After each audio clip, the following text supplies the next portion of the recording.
Hello, everyone. Today we're here to talk to you about our computer model of processing paths for high-performance steels.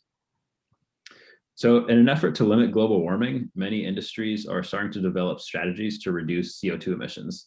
In the automotive industry, for example, advanced steels are currently being developed in order to reduce weight and increase strength, all while keeping a good energy absorption.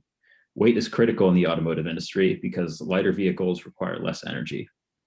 Similarly, the energy industry has also been making efforts to reduce overall emissions. Given that the global economy is expected to still be highly dependent on oil and gas until at least the year 2030, many steel companies have been starting to develop line pipe steels.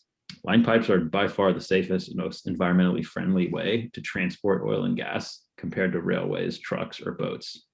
So given steel's important roles in both of these industries, it is imperative that we conduct lots of research in order to design the best possible steel alloys for a given application. So in this project, we designed computer models of hot rolling processing paths for both dual phase steels and line pipe steels. There was an emphasis on accelerated cooling on the runout table, which is what's shown in the picture here.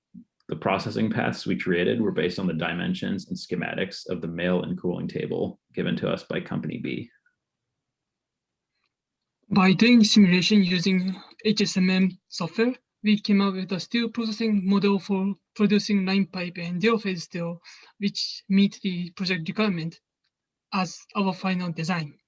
This model includes all the configurations for the hot rolling mill and the controlling parameters in the processing stage. Some of the configurations and parameters that we designed and modified are listed here. I'm not showing the actual design here simply because it includes lots of numbers and technical concepts. But anyway, this final design is basically like a recipe for cooking, which includes the types and amount of ingredients and the cooking temperature. The only difference here is that we don't make food, but instead we make giant pieces of steels. So throughout our design, we have made various assessments. Mechanical properties are calculated based on strengthening due to grain size, precipitates, and phase strengths. The precipitation strengthening in steel is controlled by the volume fraction of the particles and the coarsening of precipitates. The volume fraction of particles can be estimated from the chemical composition, and coarsening is calculated based on our time temperature history. The microstructure, nature of ferrite, and second phase play a vital role in final mechanical properties. The table shows measures and predicted mechanical properties for both X65 and X80 steels and dual phase steels. The measured values are given in range as the model was validated against multiple coil properties and different locations in a coil. The model has been validated and turned to give reasonable results for mechanical properties.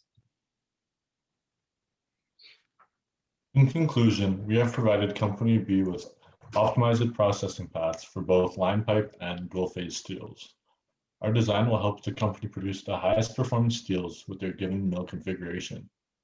This will allow for safer line pipe designs, as well as lighter and more efficient vehicles, reducing the environmental footprint over the life cycle of the steel and its products. Thank you for your time.